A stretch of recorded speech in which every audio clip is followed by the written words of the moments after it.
dengan K turunannya apa ya? K-nya ini adalah suatu konstanta. Kalau kita punya fx sama dengan 5, turunannya apa? Bukan 1 kan ya, tapi 0. Tuh. Mungkin kalau kebingungan lihat ininya abaikan dulu aja. Tapi kita lihat bahwa kalau kita punya sebuah konstanta, turunannya adalah 0, bukan 1. Oke, jadi pernyataan ini salah. Berikutnya,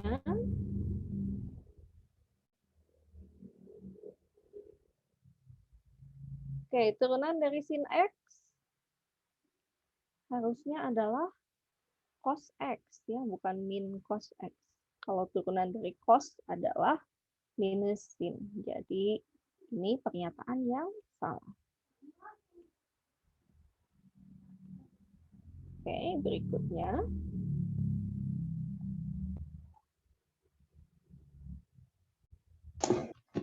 Nah, kita lihat di sini, jika fx sama dengan x, maka turunannya adalah 1. Ini benar ya.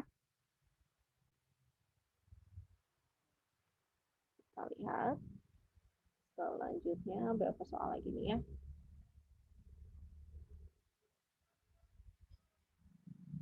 Oke, 5 soal lagi.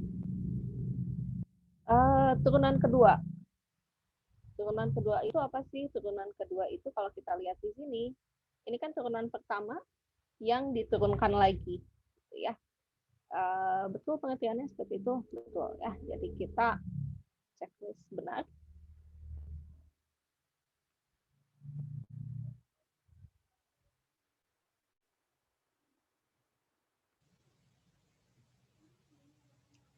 Oke, ini definisi turunan. Kalau baca modul mestinya udah bisa cek ya bahwa suatu fungsi fx ini dikatakan terdiferensialkan di titik x sama dengan c kalau nilai limit h menuju 0 dari fx plus h min fc per h-nya ada. Ya, kalau tidak, kenapa mesti ada? Ya, karena ini yang nanti akan menjadi nilai turunan di titik tersebut, di titik c. Kalau nilai limit ini tidak ada, ya otomatis turunannya nggak bisa dihitung.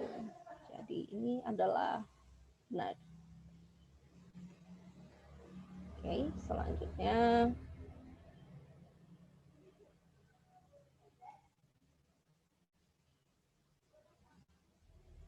Nah, aturan turunan untuk perkalian fungsi. Kembali mungkin waktu di SMA, ingatnya yang bentuk U kali V ya. U kali V aksen sama dengan U aksen V ditambah U V aksen. Kalau ini betul ya, tandanya plus. Kita lihat tanda turunannya juga yang ini pertama, yang turunannya adalah untuk F, yang ini turunan untuk G. Oke, untuk yang ini benar. Kita lihat.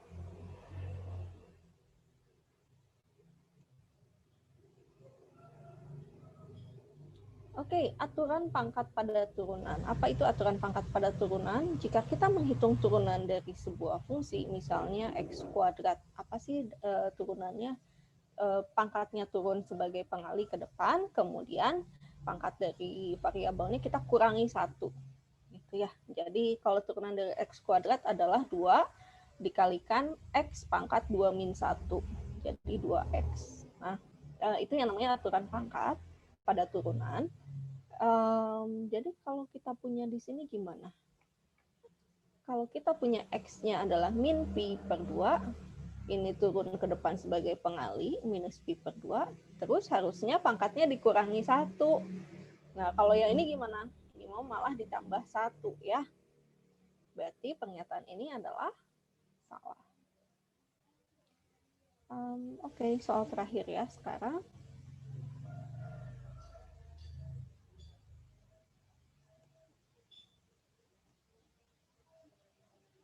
Nah, secara fisik, dalam fisika, turunan fungsi fx dx sama dengan c menyatakan kecepatan sesaat ya, bukan kecepatan rata-rata. Ngaco lagi nih ya, pada saat waktu ke T, harusnya waktu ke C. Jadi ya ini udah pasti salah. Oke, itu soal terakhir. Kita cek, mudah-mudahan kunci jawabannya nggak ada yang salah.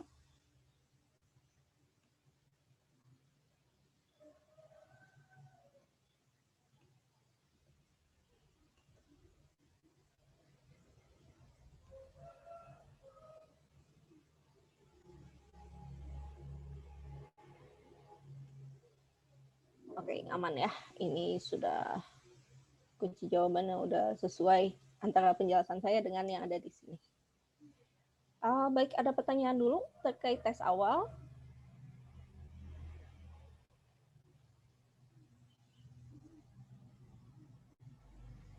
Enggak, Bu, udah ngerti penjelasannya.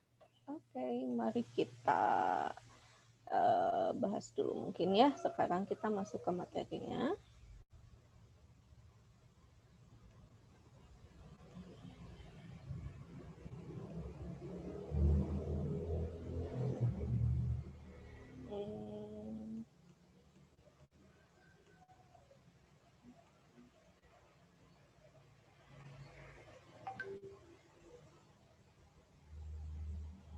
Salah, harusnya saya. Oke, kita punya bab 3 ini terkait turunan fungsi.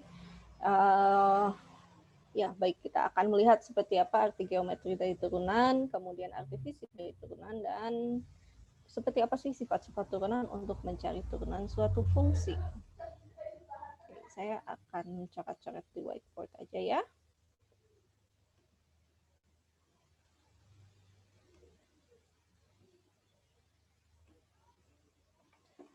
Oke, jadi apa sih yang namanya, tadi saya sempat menyebutkan bahwa sebuah turunan fungsi itu adalah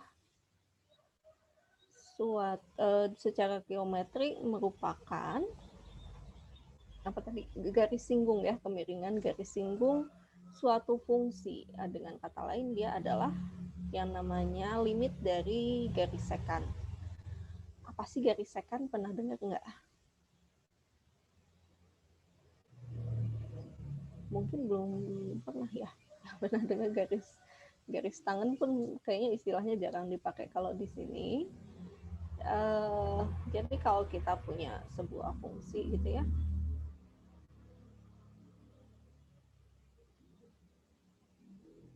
anggaplah ini fungsi ya. Nah, misalkan kita punya sebuah fungsi seperti ini, terus kita ingin mencari kemiringan garis singgung pada titik tertentu, katakanlah titik yang ini. Ya. Ini tempatnya di FC gitu, dan ini tempat. Mungkin saya harusnya pakai yang ini deh, biar agak rapi. Nah, ini cek. Kalau garis singgung ya kayak gimana sih? Garis singgung kan kalau di lingkaran adalah garis yang menempel di lingkaran tersebut, berpotongan dengan lingkaran tersebut hanya di satu titik. Nah, cuma kalau di dalam kurva kita nggak bisa pakai definisi yang seperti itu. Kenapa? Karena bentuk kurva kan mungkin aja kayak gini ya. Nah, terus garis singgungnya kayak apa? Jika kita ingin mencari tahu garis singgung di titik mana? Titik ini misalnya ya. Kayak gimana sih? Berarti kan kita menyinggung titik ini di satu sisi, tapi nempel gitu ya, memotong di titik yang lain. Nah, tapi ini tetap garis singgung. Ya. Ini tetap merupakan garis singgung.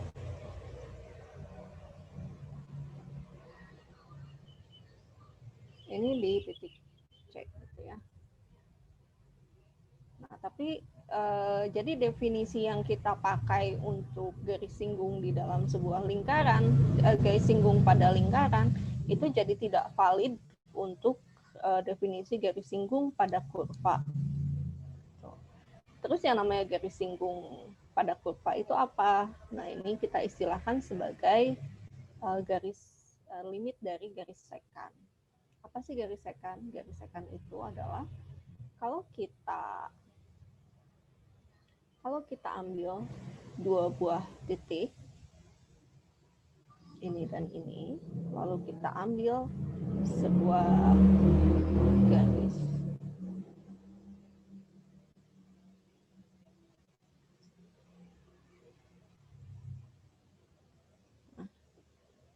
jadi kita kasih nama dulu ya titik-titiknya.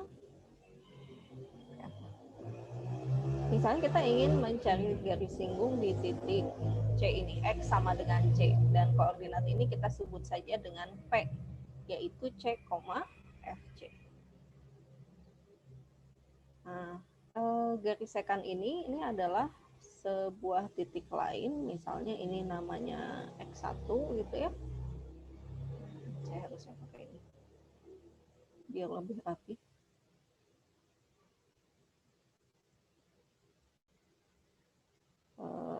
Fx1 itu, ini kita kasih nama sebagai titik Q1. Nah, titik Q1-nya ini harus terletak pada kurva gitu ya. Nah, kita lihat antara P dan Q, ini isinya X1, Fx1. Kalau kita punya dua buah titik P dan Q, maka kita dapat membuat sebuah persamaan garis gitu ya. Dan kita dapat menghitung kemiringannya. Caranya gimana? Yang pakai ini ya. Berarti M1 adalah apa? Y2 min Y1 dibagi X2 min X1 gitu. Jadi misalkan Fx1 min Fc dibagi dengan X1 min C. Itu ya. Yang pakai rumus M sama dengan Y2 min Y1 dibagi X2 min X1. Ini kemiringannya. Kalau kita geser titiknya, misalnya ke sini gitu ya, Q2, berarti apa yang akan kita dapatkan? Mungkin saya pakai garis warna lain. Nah, kemiringannya juga akan berubah. Oke.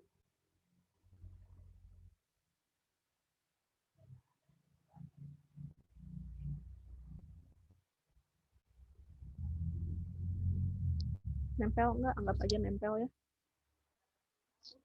Nah, terus nanti berarti kita akan dapatkan M2-nya.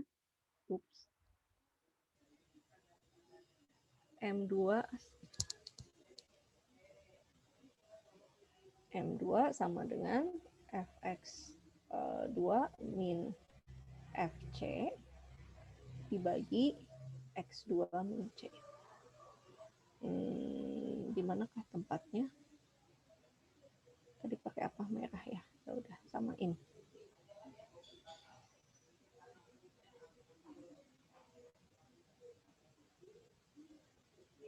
Nah, ini Fx2,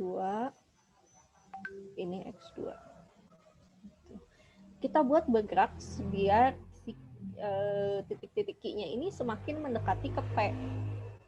Jadi berikutnya yang mana ya? Berikutnya misalnya yang ini gitu. Kita lihat nanti semakin lama kemiringannya kan akan semakin berubah mendekati. Kemiringannya akan semakin berubah kan? Nanti semakin mendekati ini. Selanjutnya yang mana? Warna apa lagi? Oh, kan. Nah, ini Q3, terus ada misalnya Qn. Kita buat nanti sampai hampir menempel ke titik P-nya ini. Oke. Nah, sekarang kita perhatikan bahwa jarak antara C ke titik Xn gitu ya, ini sama dengan C ditambah suatu nilai. Ya enggak, misalnya ini jaraknya X1 ini sama dengan C plus H1. X2 adalah C ditambah H2. Nanti dan seterusnya sampai Xn adalah C ditambah Hn. Ya. Kebayang nggak? Jadi ini kan ada jaraknya ya, C ditambah H. Ini C ditambah H2 gitu ya, karena kan jaraknya dari sini sampai sini adalah C, dari sini sampai sini H2. Nanti kalau untuk ke yang X1 dari sini sampai sini C ditambah yang ini sampai sini adalah H1. Jadi nanti kalau udah sampai Cn, ini C ditambah Hn. Nah, berarti formulasi ininya gimana? Formulasi gradiennya. Kita lihat M-nya berarti adalah Fx ditambah FC, maaf, dikurangi FC dibagi dengan X min C. Oke. X-nya sekarang kita gantikan dengan C plus H. Jadi Fx plus H dikurangi Fc dikurangi X plus C min C. Fx plus H dikurangi Fc dibagi dengan X. Tuh. Salah.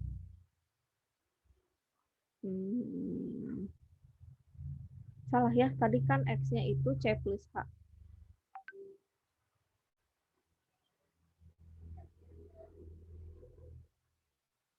X-nya C plus H.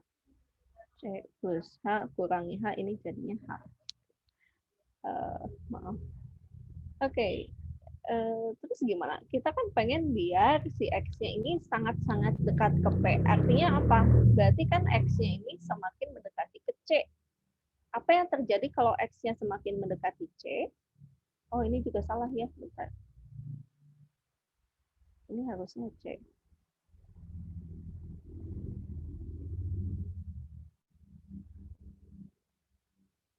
C plus H.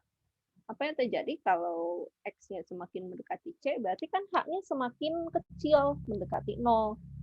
Sehingga gradien garis singgung yang akan kita dapatkan, gradien garis singgung di titik P, gradien garis singgung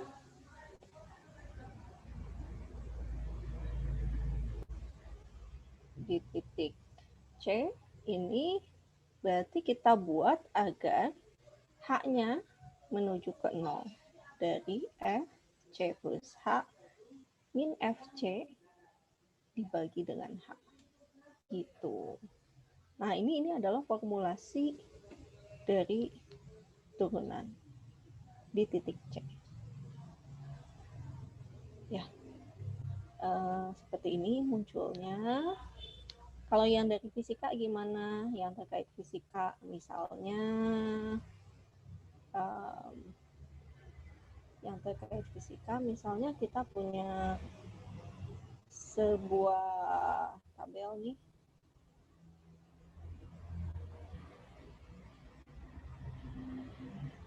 Terus, oke. Bedanya apa sih antara kecepatan rata-rata dengan kecepatan sesaat? Apa ya?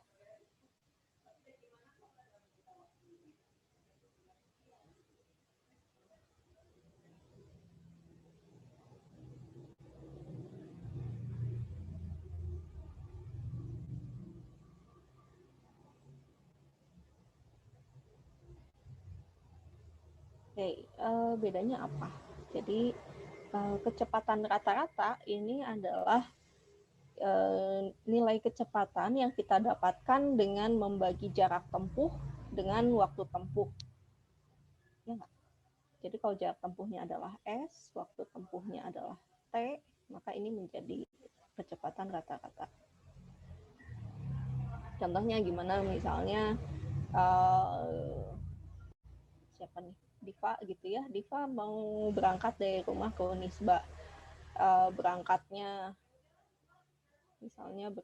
jam 7:10, nyampe ke Unisba 7:25 gitu ya. Berarti kan waktu tempuhnya adalah 15 menit. Terus jarak dari rumah ke Unisba berapa jauh? Misalnya kita bisa cek Google Map ya. Jarak dari rumah, jarak tempuhnya dari rumah ke Unisba katakanlah 5 km. Gitu. Maka kecepatan rata-ratanya 5 dibagi dengan 15 menit berarti seperempat jam.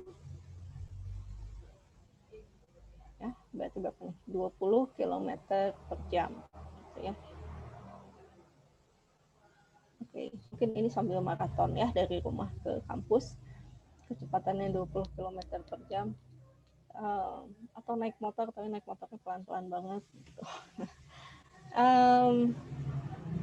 Oke, Nah, tapi kalaupun misalnya ini ditempuh menggunakan motor, kan nggak mungkin ya, begitu nyala langsung kecepatannya itu 20 kilometer per jam, nggak kan? Jadi kalau baru nyalain motor tentu kita bisa cek kecepatannya di speedometer itu ya awalnya 0 gitu. Terus misalkan eh, pas awal-awal melaju kecepatannya naik pelan-pelan dari 0 sampai misalnya sampai 15 kilometer per jam, terus nanti lebih ganti gigi lebih cepat lagi jadi 20-25 kilometer per jam. Terus katakanlah ketemu lampu merah berhenti dulu, berarti kecepatannya jadi 0 ya. Terus maju lagi berarti nanti kecepatannya naik lagi. Mampir dulu Indomaret terus ini lagi ya, berarti kecepatannya 0 lagi selama beberapa lama terus nanti maju lagi seperti itu. Nah, jadi yang namanya kecepatan sesaat itu ya pasti akan berubah-ubah tergantung nilai yang kita lihat pada speedometer motornya gitu ya. Katakanlah fungsinya seperti ini, terus turun, naik lagi, gitu ya, sempat ngebut karena lihat jam, oh udah mau telat, terus ngerem, gitu. Katakanlah seperti ini. Nah, terus gimana kita bisa tahu kalau misalnya kita kan tentu nggak bisa terus-terusan lihat speedometer ya pada saat lagi berjalan. Misalnya kita ingin tahu berapa berapa sih kecepatan rata-rata antara di titik 0 ini sampai ke katakanlah waktu T gitu. Ini jadi nyampe ke suatu stopan misalnya ya. Berarti kan sebetulnya kita dapat menghitung menggunakan waktu rata-rata. Yang waktu rata-rata maaf kecepatan rata-rata. Kecepatan rata-rata didapatnya gimana? Kalau misalnya ini adalah kurva kecepatan, maaf. Kok saya jadi lupa. Nyontek dulu bentar ya.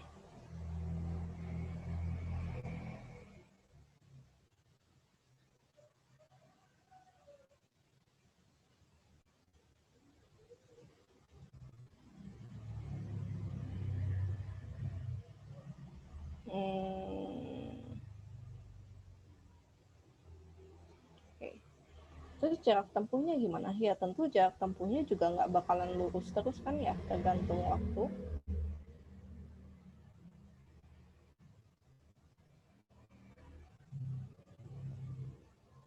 Jarak tempuhnya tentu nggak bakalan garis lurus seperti kalau kita pakai kecepatan rata-rata, tapi mungkin ada naik. Ya. Ini nyampe gitu di Unisba. Ini T, jadi yang ini FT-nya.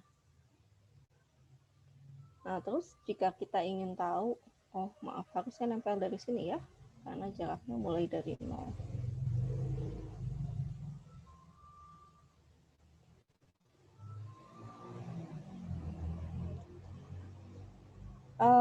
Terus gimana kalau kita ingin tahu jaraknya S?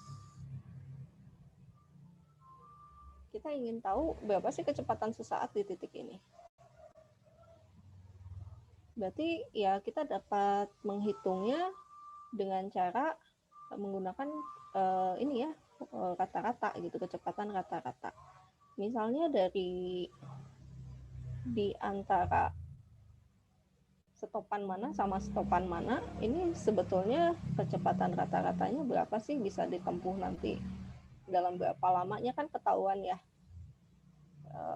Misalnya ini di C, yang ini di C plus T. Nah, kita ingin tahu kalau di sini tuh sebetulnya kecepatan rata-ratanya kecepatannya berapa. Jadi gimana? Ya ini kan sama dengan FC, yang ini FC plus T, itu berarti kita mengecek nilai kecepatan rata-ratanya. Kan jaraknya dikurangi ya, berarti FC plus T dikurangi dengan FC kita cek berapa jauh jaraknya, terus dibagi dengan waktu tempuhnya. Waktu tempuhnya adalah C plus T dikurangi dengan C. Tuh. Kalau kita buat semakin mendekati ke sini, ya tentu kita akan dapatkan nilai T-nya semakin lama semakin mendekati 0. Berarti kecepatan di titik ini, yang namanya kecepatan sesaat, kita buat agar limit dari T-nya menuju 0, Fc plus T dikurangi Fc. Oh, ini kan C-nya habis ya. Dibagi dengan T. Nah, formulasi ini kan mirip dengan yang ini, hanya saja di sini saya pakainya H gitu. Kalau yang di sini saya pakainya T. Ini juga sebetulnya sama-sama menjadi formulasi untuk turunan.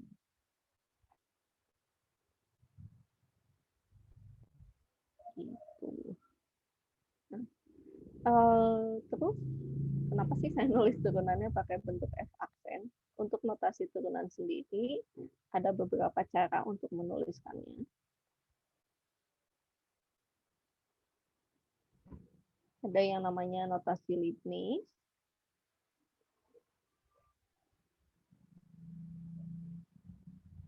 Notasi Leibniz itu menyatakan bahwa turunan F ini pakai ddx. Ya, ddx. Terus nanti kalau turunan keduanya gimana? Berarti kita menurunkan turunan pertama dari turunan kedua. Maaf, kita mencari turunan dari turunan pertama.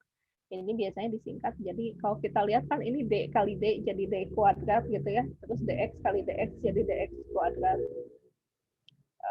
Bayangkannya seperti ini. Ya. Turunan ketiganya gimana? Ya berarti kan nanti kita akan mencari DX dari D kuadrat DX kuadrat F. Jadi sama dengan apa nih? D-nya jadi pangkat 3 gitu ya. DX-nya juga jadi pangkat 3. Ini turunan pertama, turunan kedua, turunan ketiga. Kalau yang pakai aksen-aksen gitu, notasinya siapa sih? Itu namanya notasi Lagrange.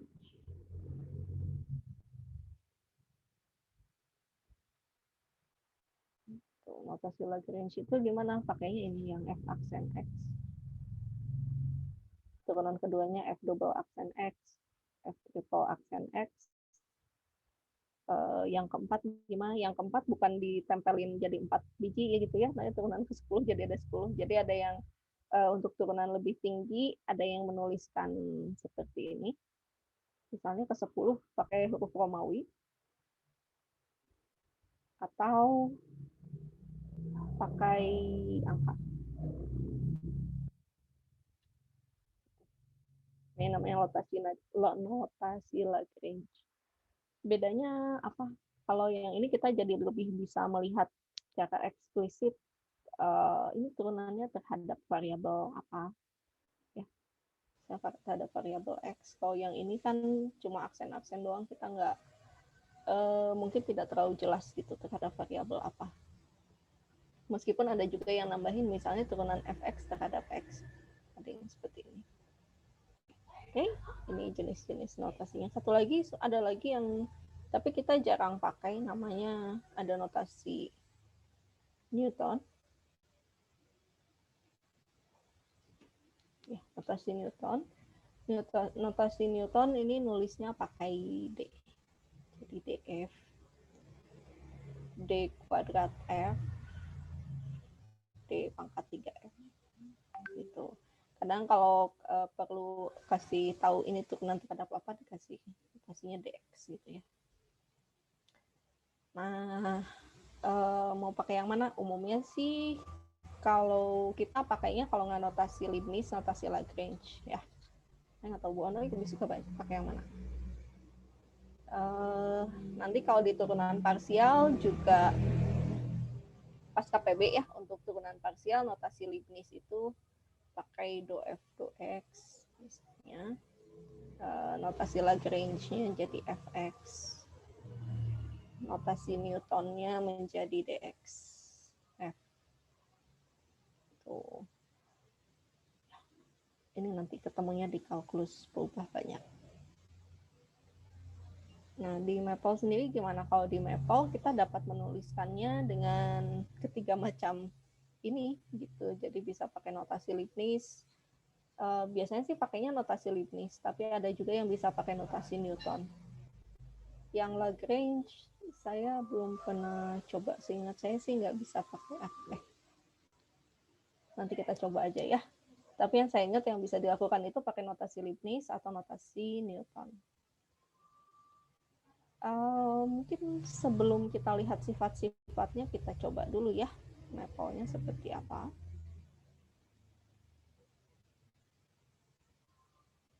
Sampai sini ada yang mau ditanyakan nggak?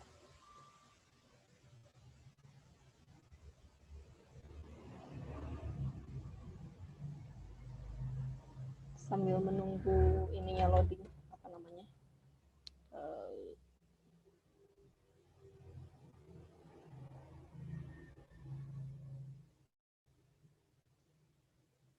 Menunggu Maple-nya masih loading.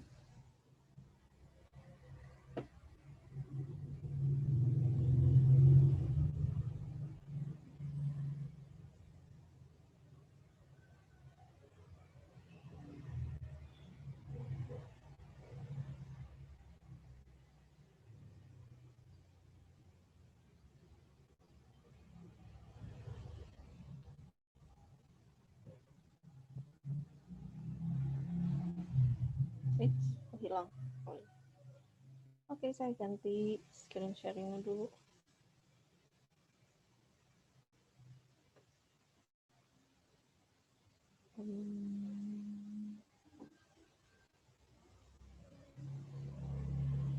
Bentar, kayaknya ini harus saya pindahkan.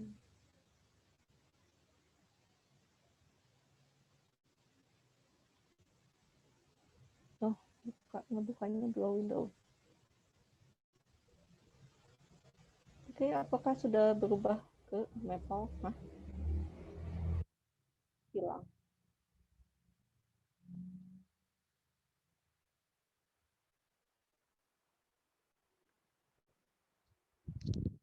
Oke, gimana? Apakah sudah berubah ke Maple layarnya? Sudah, Bu. Ya, oke. Seperti biasa, Sudah, kita Ibu.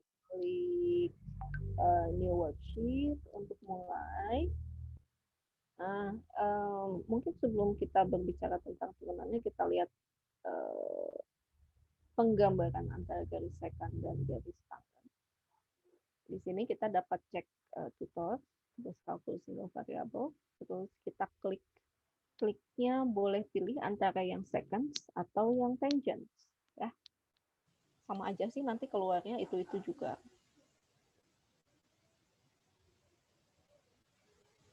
Ini apa?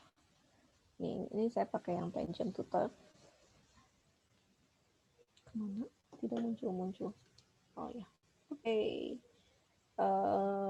Ada ya, ini pop-up window-nya. Sebentar, guru anak saya nelfon.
Maaf ya, lupa. Nah, maaf ada gangguan. Mari kita lanjutkan. Sekarang kita akan melihat bagaimana sih sebetulnya garis tangan itu dibuat. Gitu. Kalau kita lihat, ini cukup jelas nggak ya? Yang garis berwarna hijau ini adalah yang menjadi garis singgung pada titik yang diberikan. Kalau di sini titiknya adalah X sama dengan 1. Terus ini yang menjadi limit garis singgung pada titik X sama dengan 1 atau yang dinamakan dengan garis tangan. Nah, garis-garis yang berwarna biru ini adalah garis sekannya. Dengan contoh yang diberikan oleh Maple ini, yaitu fx sama dengan x kuadrat min 1. Terus di sini ada increment. Increment itu apa sih? Increment itu mau dibuat bergeraknya setiap berapa jauh. Gitu. Di sini bergeraknya setiap setengah poin. Jadi kalau 8 berarti bergeraknya mulai dari x sama dengan x mulai dari x sama dengan 4, terus x sama dengan 3,5, x sama dengan 3, x sama dengan 2,5, dan seterusnya sampai ke x sama dengan 1. Itu. Bentar. Mulainya x sama dengan 5 ya. Gitu. Kita juga bisa klik animate biar kelihatan geraknya kayak apa sih. Nah, kita lihat semakin lama garis sekannya itu nanti mendekati ke garis tangannya dan pada akhirnya akan dibuat menempel di limitnya.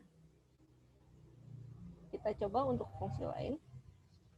Misalnya kita punya fungsinya adalah x pangkat 3 plus x min 1 misalnya ya. Terus kita ingin lihat untuk x-nya sama dengan 0. Incrementnya berapa? Samain aja 5, 8. Oke, sekarang kita klik display. Nah, terlalu banyak.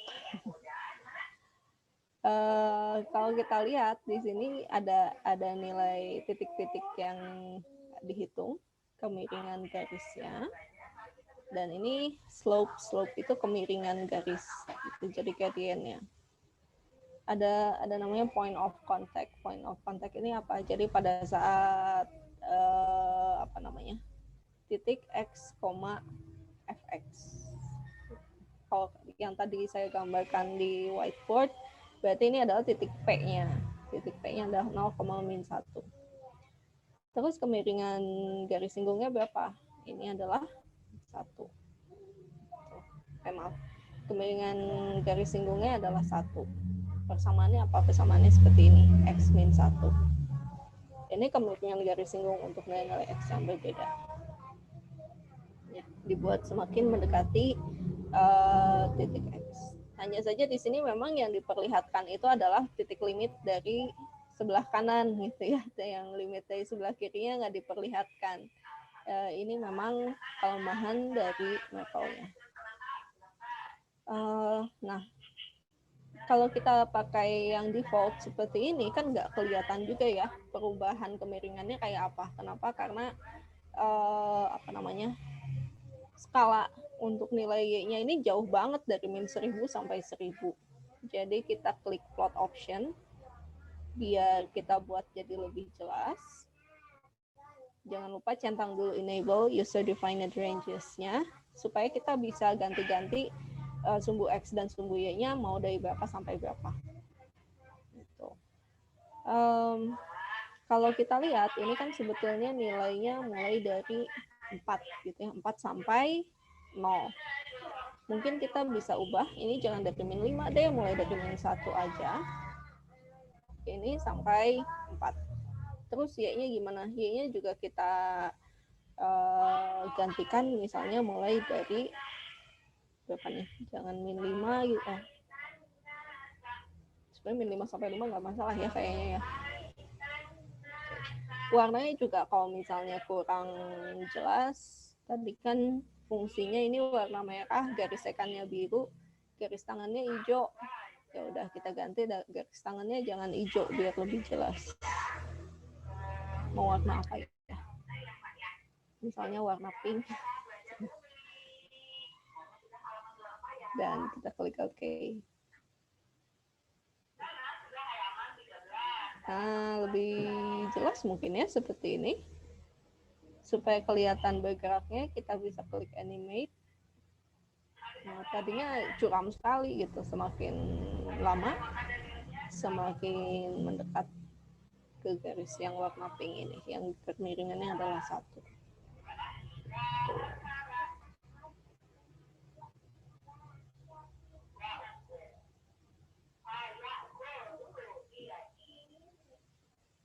Oke, kita close kalau sudah cukup puas. Ya, ini yang akan keluar adalah ininya ya, grafiknya saja. Nah, tapi sesudah kita keluar dari Windows Tangent Tutornya ini, kita masih tetap bisa ngelihat animasinya. Caranya kita klik dulu gambarnya, terus nanti tab animation-nya akan nyala gitu. Kita bisa klik. Kalau mau dijalankan, ini ada tombol play, kita play aja. Saya nggak pengen frame-nya 8, pengen lebih halus. Oke, kita bisa bikin 16 gitu. Terus kita nggak mau juga mesti tadi kita nggak boleh dari sini, ngeditnya mesti dari Tangent Tutornya. Oke. Seperti itu. Ini kalau kita pakai yang seconds,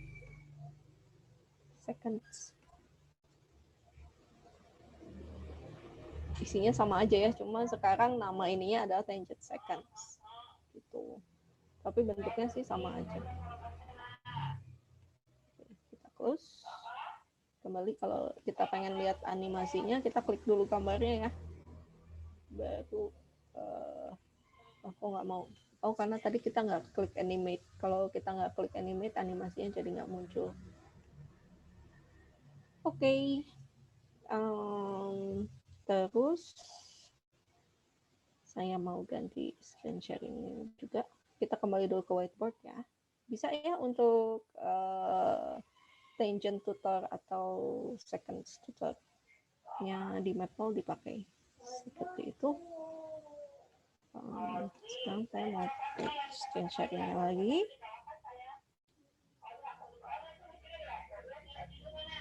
Oke, kalau kita mau hitung turunan, tadi kan kita punya bentuknya f aksen x sama dengan limit h menuju 0 dari fx plus h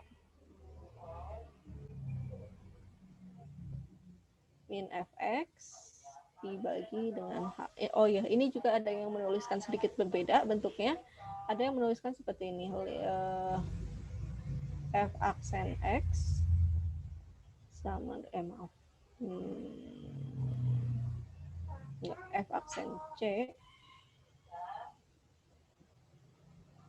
sama dengan fx min fc, limitnya ketinggalan, x mendekati c.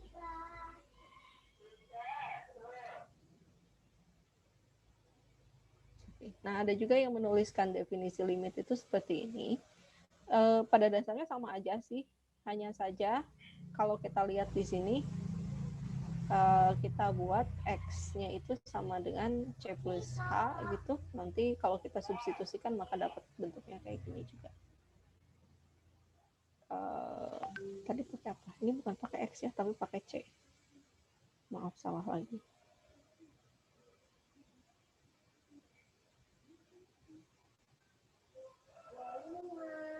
F aksen C, F C plus H, F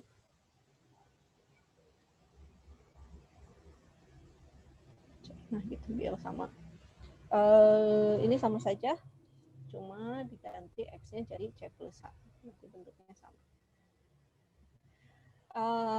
Kalau kita mesti pakai definisi, ya oke, pada saat kita punya F-nya sama dengan konstansa sih mudah ya. Karena kalau kita punya F-nya sama dengan konstanta, nanti FC plus H-nya kan sama juga nilainya itu. FC-nya juga begini sendiri gitu Kak.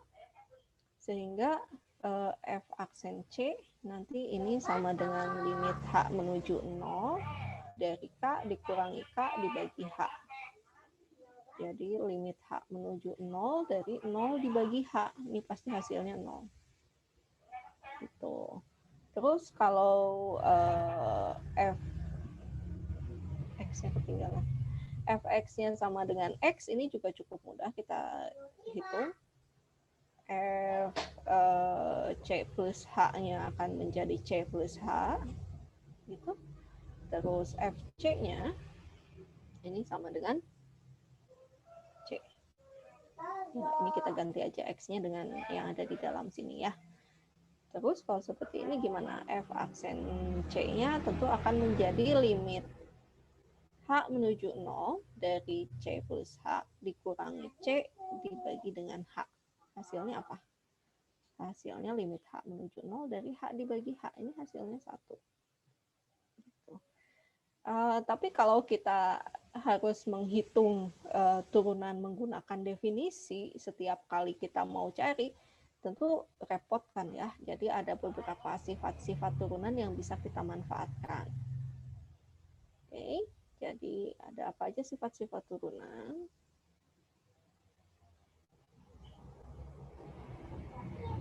Yang pertama adalah tadi yang sudah kita tunjukkan bahwa kalau Fx-nya sama dengan K untuk K suatu bilangan real, maka F aksen X ini sama dengan 0.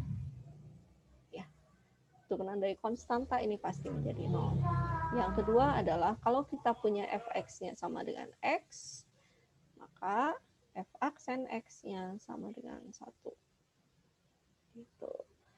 Terus gimana kalau kita kalikan antara konstanta dengan untuk X dengan pangkat yang lebih tinggi, kita punya yang namanya aturan pangkat. Jadi kalau kita punya Fx-nya sama dengan X pangkat R,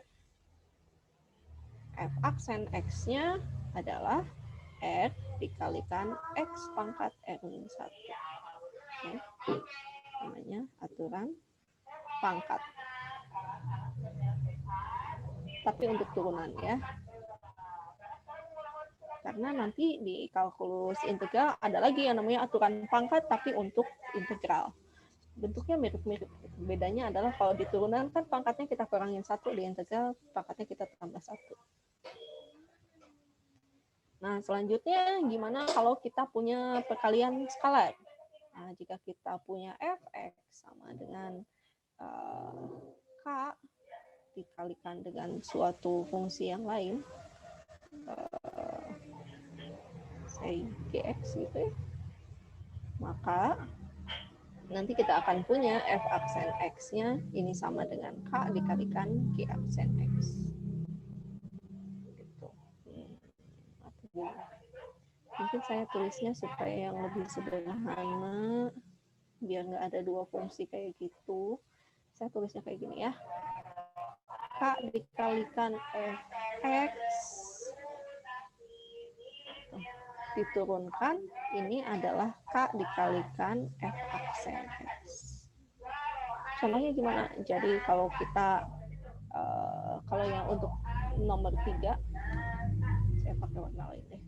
Untuk contoh nomor 3, misalnya kita punya X pangkat 100 gitu ya, maka turunannya adalah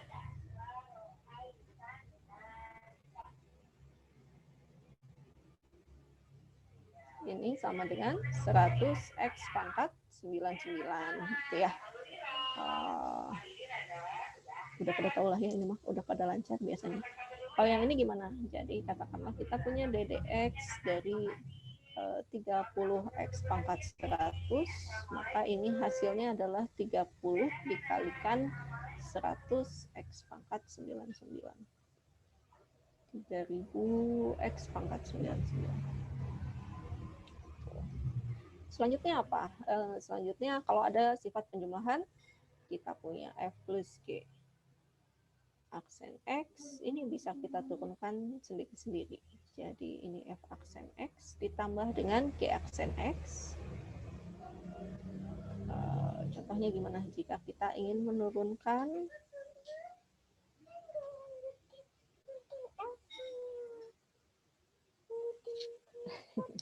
sebentar, ya boleh tapi di sini ya.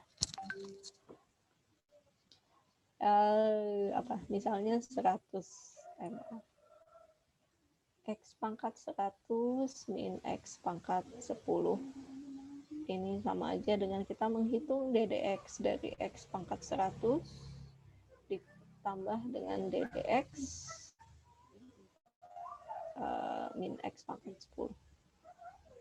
Jadi 99X, maaf, salah. 100 X pangkat 99 dikurangi 10 X pangkat 9. Ada sifat apa lagi? Selanjutnya, kalau ada perkalian fungsi FG aksen, ini bentuknya seperti yang ukalivi itu ya. Kalau UV aksen ini kan sama dengan U aksen V ditambah UV kali GX ditambah FX kali G aksen X. Yang ketujuh, pembagian F per G aksen X. Ini adalah F aksen X GX dikurangi Fx G kuadrat X. Ini munculnya dari mana nanti ya, pembuktiannya di pada saat kuliah pengantar analisis real bersama Pak Gani. Nanti kebagian membuktikan sifat-sifat turunan. Oh ya, tapi ini ada syaratnya, tentu syaratnya adalah Gx-nya tidak sama dengan 0. Dan tentunya G aksen X-nya juga tidak boleh sama dengan 0. Bentar. Oh, kalau G aksennya boleh. Karena pembagiannya cuma pakai Gx. Ya, seperti itu. Sifat-sifat turunan ini nanti dapat kita gunakan juga pada Maple. Nanti kita akan menggunakan Goodhart differentiation methods. Oke. Saya save dulu ya, bisa lupa nge-save seperti minggu kemarin. Oke. Saya ganti screen sharing sekarang ke Maple-nya.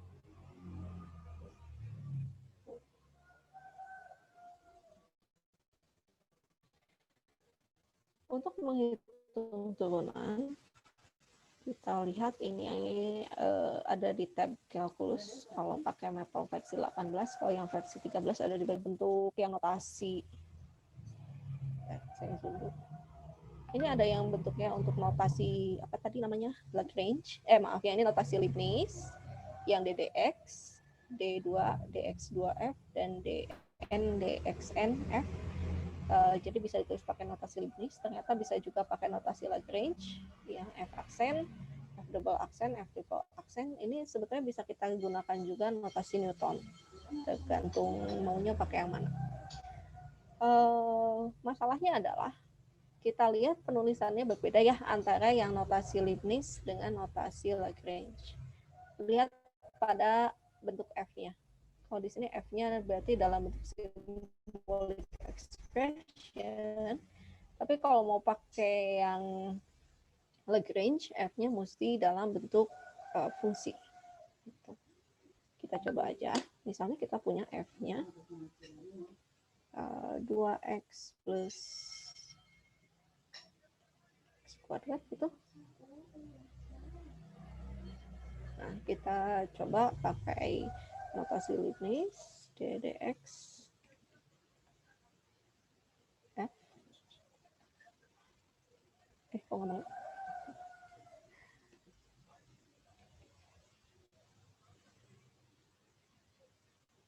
Oh, oke. Jangan pakai kurung. Maaf ya. Seperti ini. Turunan keduanya gimana? Berarti turunan dari 2x plus 2 ini adalah 2 ya harusnya. karena turunan dari X-nya adalah 1. Kita coba dx.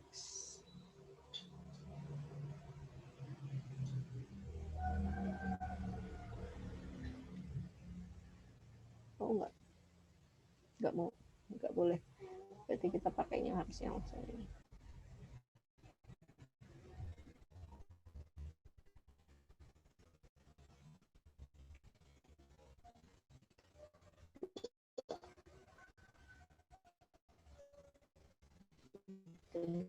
Jadi silahkan mengikuti notasi-notasi yang ada di dalam tab kalkulus di versi 18 atau tab expression di versi 13. Nah, sekarang kita coba mau nggak dia kalau pakai yang F aksen.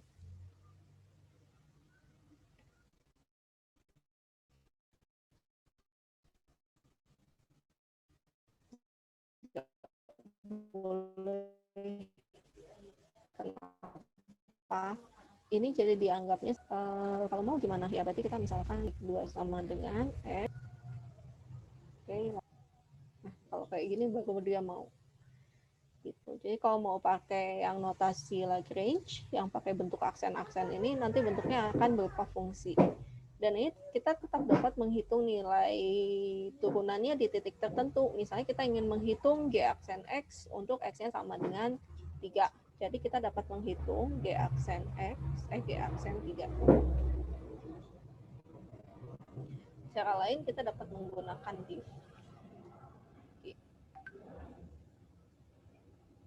Kalau nggak salah kayak gini. Saya lupa. Oh, harus 2.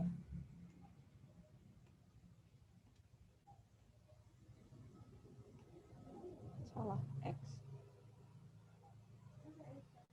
Nggak mau juga, kenapa ya? Nyantek dulu bentar ya.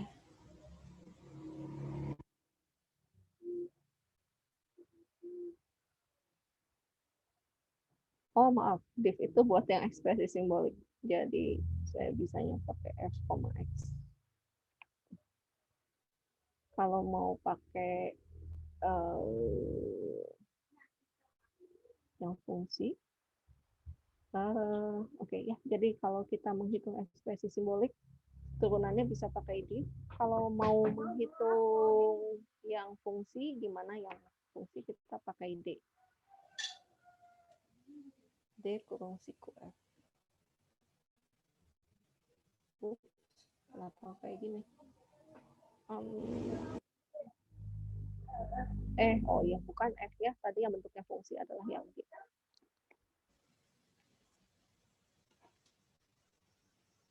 Nggak mau juga. Itu pakai X-nya gitu.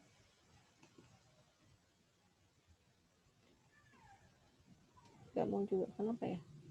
Apakah ini hanya berhasil untuk di versi 13? Ibu dicoba kurungnya kurung biasa aja Bu, jangan kurung siku yang DG-nya Bu. Oh, pakai kurung. Oke, kita coba.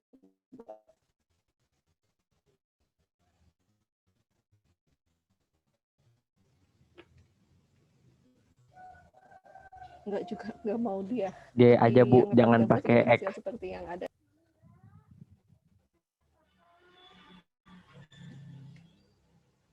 Oke. Terima kasih, Dilan. Ya, mari kita sama-sama belajar. Saya udah lama juga ya. Mencoba-coba yang ini. Yang bentuk ekspresi simbolik kita bisa pakai yang div. Kalau yang mau pakai bentuk fungsi turunannya, jadi pakai yang D besar. Ini pakai notasi Newton. Seperti itu. Nah, tapi ini kan kita nggak lihat prosesnya seperti apa. Kalau kita ingin lihat langkah-langkahnya, kita bisa pakai tutors, ya, tools, tutors, calculus single variable. Ini ada namanya differentiation methods. Klik aja untuk ini differentiation methods.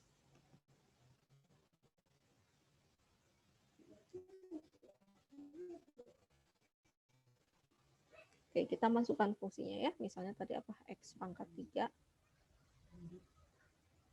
Enggak ya, tadi apa sih? X kuadrat plus 2X misalnya ya. Variabelnya kita bisa pilih masukkan mau terhadap variabel apa. Kalau kita pakai variabel yang tidak sesuai, nanti ini akan dianggap semuanya sebagai konstanta. Jadi silahkan sesuaikan. Klik start. Oops, saya lupa. 2-nya harus pakai kali.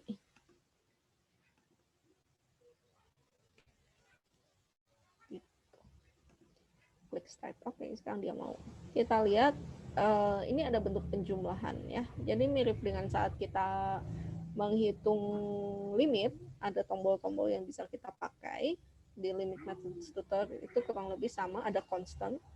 Constant itu kalau kita hafal turunan dari konstanta nanti hasilnya 0. Identity turunan dari X adalah 1. Constant multiple tadi kalau kita punya suatu fungsi dikalikan dengan konstanta, kita dapat turunkan dulu fungsinya baru kalikan dengan konstanta. Ada sum itu apa? Jumlah ya, sifat penjumlahan. Difference kalau pengurangan. Terus ada product itu turunan dari perkalian fungsi. Ada quotient ini adalah turunan dari pembagian fungsi F per G. Ada power untuk aturan pangkat. Ada chain rule ini adalah aturan rantai. Kita akan bahas tentang aturan rantai ini minggu depan ya. Kemudian integral. Turunan dari integral apa sih? Maaf. Oh iya betul. Turunan dari integral apa? Nanti akan menjadi dirinya sendiri. Ini berkaitan dengan teorema dasar kalkulus. Cuma teorema dasar kalkulus ini nanti dibahasnya waktu kalkulus integral. Kemudian ada rewrite. Rewrite kalau kita ingin mengubah, misalnya kita punya bentuk yang sin kuadrat plus cos kuadrat X, daripada kita mesti pakai sifat penjumlahan, terus kita pakai sifat perkalian fungsi gitu ya, kan panjang. Kita dapat rewrite bentuk itu menjadi sin kuadrat X plus cos kuadrat X yang sama dengan 1. Exponential ini untuk turunan dari pangkat sesuatu gitu ya, natural logarithm. Ini untuk turunan fungsi ln sesuatu. Nah, untuk turunan fungsi sinus, kosinus dan lain-lain kita dapat cek di sini di tab trig ya, untuk fungsi-fungsi trigonometri, sin, cos, tangen, kosekan, sekan dan kotangen. Ini yang trigonometri hiperbolik. Dan ini untuk inverse trigonometri. Ini untuk inverse trigonometri hiperbolik. Baik, sekarang sifat apa yang harus kita pakai? Kita lihat ada bentuk penjumlahan, berarti kita bisa pakai sum ya, sifat penjumlahan untuk memisahkan fungsi X kuadrat dengan 2X. Nah, kalau kita klik hasilnya seperti ini. Oh ya, tentu saja seperti biasa kita dapat mengklik next step dan all steps. Kalau lagi udah ngeblank gitu, nggak dapat, mesti pakai cara apa. Atau kita bisa klik get hint. Nah, sekarang silakan mau memilih menyelesaikan yang mana dulu. Apakah mau menyelesaikan X kuadratnya dulu, mencari turunan X kuadrat, atau mencari turunan 2X? Kalau ingin mencari turunan X kuadrat, kita klik power untuk aturan pangkat. Akan keluar hasilnya 2X. Sekarang kita akan mencari turunan dari 2X. Kita lihat di sini ada perkalian dengan 2. Berarti kita klik selanjutnya X-nya ya yang perlu kita turunkan. X-nya jika diturunkan kita pakai identity. Seperti itu. Dan selesai. Kita klik close. Ya. Nah, selain bentuk fungsi polinom seperti ini, kita juga punya yang namanya turunan fungsi trigonometri yang sederhana ya. Turunan dari sin adalah cos, turunan dari cos adalah min sin. Jadi mari kita coba lakukan sekali lagi. Differentiation method. Sekarang kita akan coba menghitung turunan fungsi yang sudah diberikan oleh mapelnya, yaitu X dikalikan dengan sinus X. Kita klik start, ini sudah muncul. Nah, apa sih yang kita pakai di sini? Kita lihat kan ada bentuk perkalian, X dikalikan dengan sin X, berarti kita pakai sifat produk. Ya. Nah, kita dapatkan bentuknya seperti ini, turunan dari X, kalikan dengan sin X, kemudian ditambah dengan X, dikalikan dengan turunan sin X. Mau menyelesaikan yang mana dulu? Kalau sebelah kanan berarti kita mencari turunan sin X, kita pilih di tab trig, kita pilih sin. Oke, keluar cost. Kemudian selesaikan X-nya kita pakai identity. Ini adalah hasil. Kalau sudah kita pilih close. Mari kita coba lihat bentuk yang lebih menarik. Mungkin. Ups, saya mencet apa? Salah ya.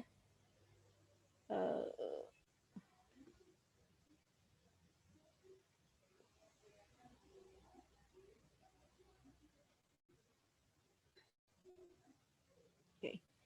Kita lihat gimana kalau sekarang kita akan menghitung turunan dari sin X dikalikan dengan 3 cos X.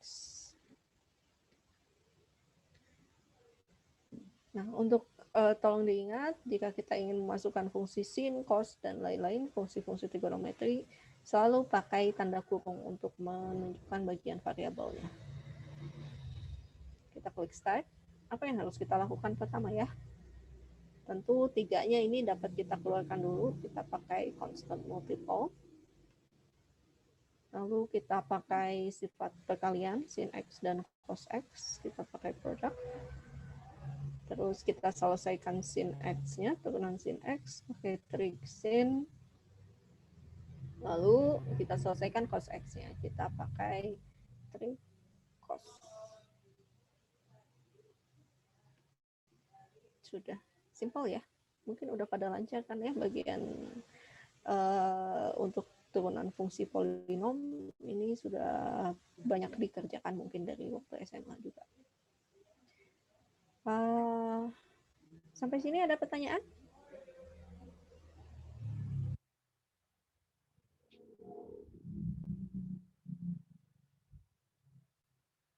Belum ada Bu kayaknya. Oke, kalau belum ada, saya akan beralih ke sini.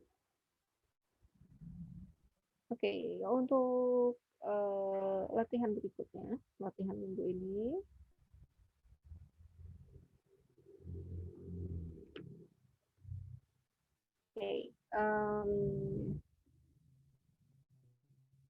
yang pertama mencari kemiringan garis singgung di titik P. Kita untuk tugasnya silahkan dicoba untuk nomor 1B ya. Mau mencoba yang lain silahkan juga boleh. Ini tadi pakai apa? Kalau di Maple-nya pakai yang tangent to third ya, atau second to third. Boleh yang mana aja. Tapi kita cek bahwa fungsi fx-nya adalah x pangkat 3-1, kemudian titik p-nya adalah 2,7. Jadi nanti di bagian nilai x-nya dimasukkan 2. Oke. Gunakan sifat turunan untuk mencari turunan pertama dan kedua kalau ada fungsi-fungsi. Mau berapa soal? Oke.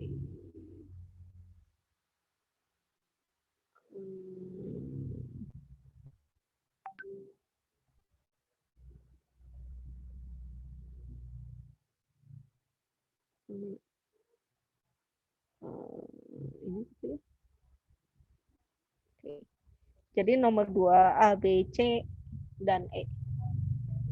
Ini untuk tugas ini ya, untuk pelatihannya. Untuk tugas yang dibuat video itu nomor 2D aja. Atau mau 2F?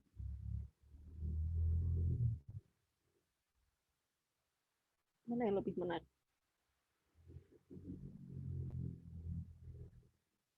2F aja lah ya. buat tugas video silahkan mengerjakan 2F. Saya simpan juga di ini ya. Saya simpan di whiteboard.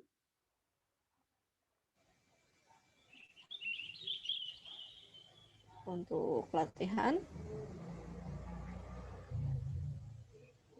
Tadi nomor 1B dan 2A, 2B, 2C, 2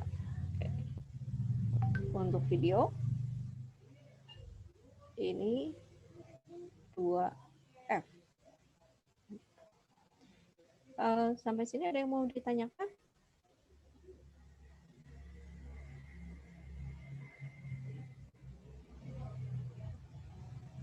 Dari aku nggak ada, Bu. Kenapa? Ini saya nge-share yang mana? Dari aku nggak ada, Bu. Nggak ada yang ditanya. Oh, nggak ada yang ditanya. Oke, baiklah. Kalau begitu,